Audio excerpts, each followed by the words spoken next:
like science fiction, except it was real. And it essentially cooked the big animal. I would prefer that didn't happen again. You may find a way to deflect an asteroid, and that would keep the world from changing. In my lifetime, when I was a little kid, no one was absolutely sure that continental drift was the real deal. Because no one had yet proven the existence of tectonic plates and the global circulation of salt in the sea. Well, we have that. And it changed geology and the view of our planet. And the view of every other planet for that matter. Forever. Recently, we've come to know that the universe is bigger than anyone thought. And not only that, it's accelerating. It's not just getting bigger, it's accelerating in its expansion. And you know why? No one knows why! If an RIT scientist or engineer can figure it out, he or she may be able to control energy in a way that science fiction writers only dream of. And all these concerns of climate, atmosphere, will be a quaint remembrance from earlier on in the 21st century back when you were graduated from university back before the discovery of dark elements. You know, the particles are dark energy. It's one of my favorites. More humor. Class of 2012, you saw the United States attacked on our own soil for the first time since the War of 1812. The enemy was and remains elusive. But nowadays, we can see the other side of the world. Space communication technology has made it possible for people all over the globe to see and come to know one another in a way never before possible. Back in the day, an artist named Gil Scott Heron, God bless him, wrote a pre-rap poem song asserting that the revolution will not be televised. Because it was presumed the man, the government, would control the media. Well, it's turned out to be kind of the other way around. The revolutions are being televised.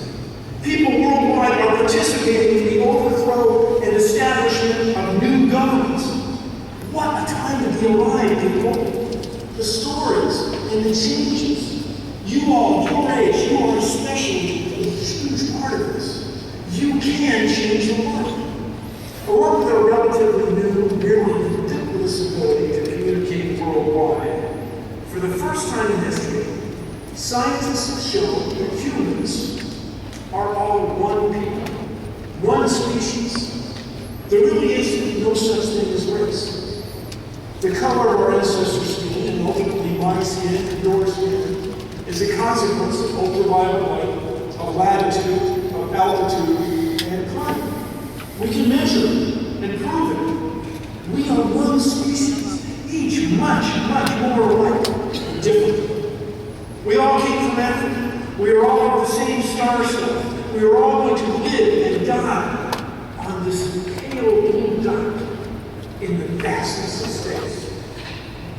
And so it's to that end, my friends, that I'd like to give you some advice. Just plain old advice. Like, be careful taking a shortcut between a line of people with darts and a wall of dartboards.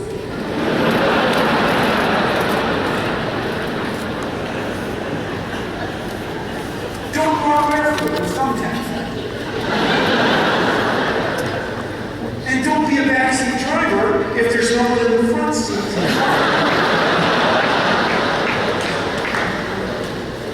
So okay, here it is. Here's my advice. It's unique. If you're going to get a bucket of water thrown in your face, untuck your shirt. Yeah, you wouldn't think it would make that much difference. A cotton shirt like this is high before. Water's going to stick to it, sure enough. But a shirt tail, even a water shirt, directs a great deal of the blast around your waistband, so you don't get a lot less cold water in your trousers. I know this is true. Because I did it many, many times in science fiction. There's a point to this. Here's what I'm saying. Everyone you will ever meet knows something you don't. Machinists know how to cut metal. Cooks know how to use copper to control egg proteins. Bricklayers have an intimate knowledge of the strength of materials that we probably never have. Respect their knowledge and learn from them. It will bring out the best in those people. And it will bring out the best in you. And by the way, once in a while, if you really want to do a good job, you've got to take a bucket to the face. Mars is an astonishing place. And today, by the way, today is the first time a commercial space vehicle was grappled by the arm of the International Space Station. Congratulations to space.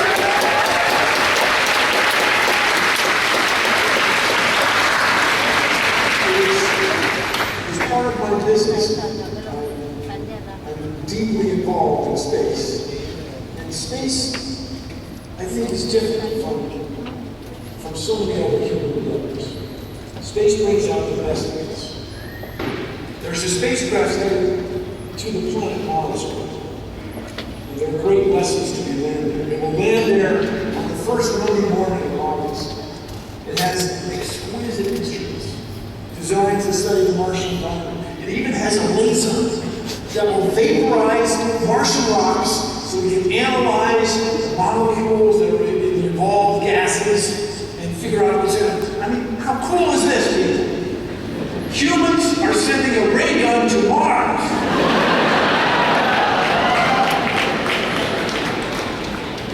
So when we explore a place like Mars, two things are for certain. We will have an adventure, and we will make discoveries.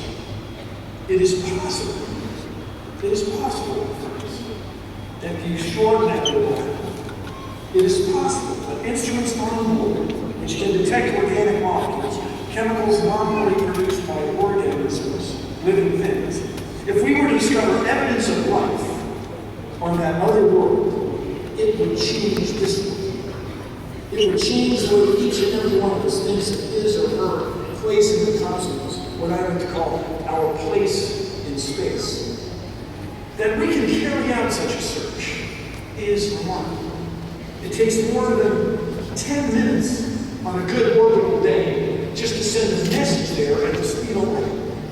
Think about how audacious this is. Humans, a group of people on Earth, built this rover, which is barely the size of this electron, and they're going to send it to Mars. My goodness, I hope that rover is locked. Sitting there. Anyway, it's called Curiosity. The rover is called Curiosity. The Curiosity rover is fitted with a photometric calibration target, a test pattern for her cameras. It also serves as a wonderful little astronomical instrument, sundial. Two of these Mars dials are already on the planet. The third is on its way. And they each carry a message to the future. This is the first message to the future since the disco that we put on the spacecraft. A message like this is like a message in a bottle. When you put a message in a bottle and toss the bottle in the ocean, you might have some vague hope that it will be returned to you someday from someone in some exotic place, like Cape Town, or Qingdao, or Newark. But you're probably really writing a message for yourself. It reflects on you and what you're feeling. And so it was to that end that in very small letters around the edge of Curiosity Mars title, we wrote, "To those who visit you, we wish a safe journey and the joy of discovery." A safe journey and the joy of discovery. It's so optimistic that one of you will go there and have a look around and reckon time on a shadow. It's the joy of knowing. That's what drives us and brings out the best of us and makes our species worthy of our future. As you may know, I often reflect on the words of my third grade teacher, Mrs. Curran.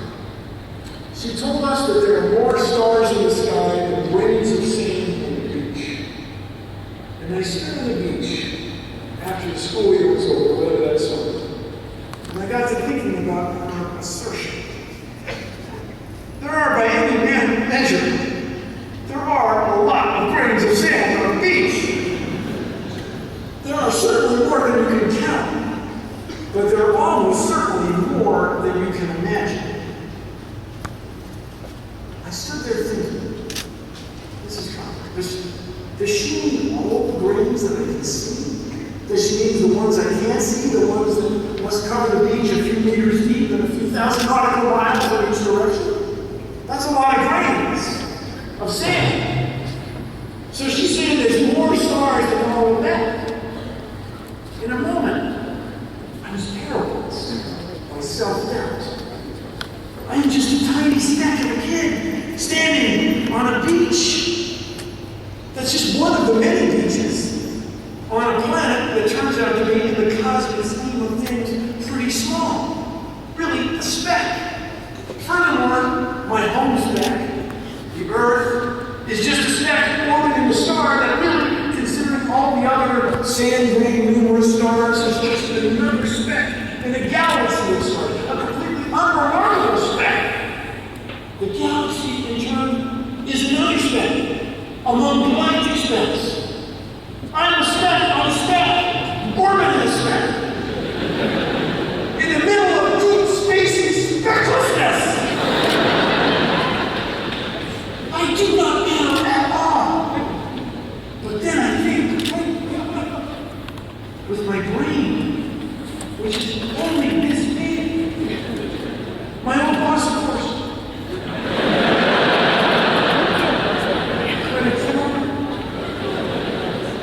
And I can imagine all of this.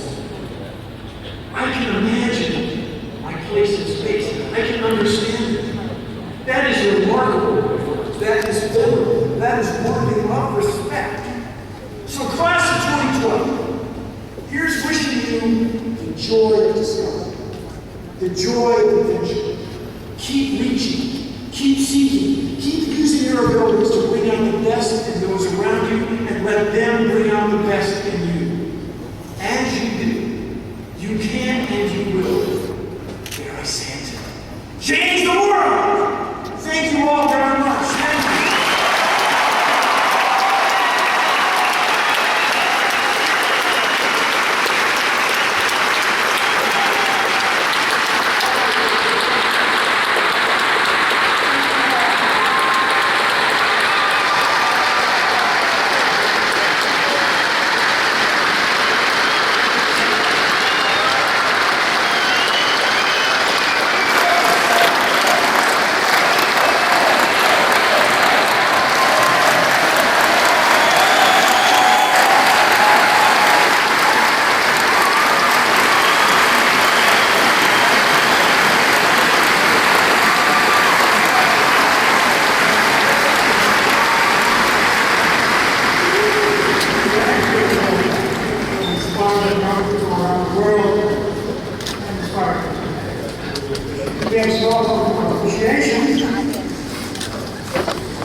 Thanks again.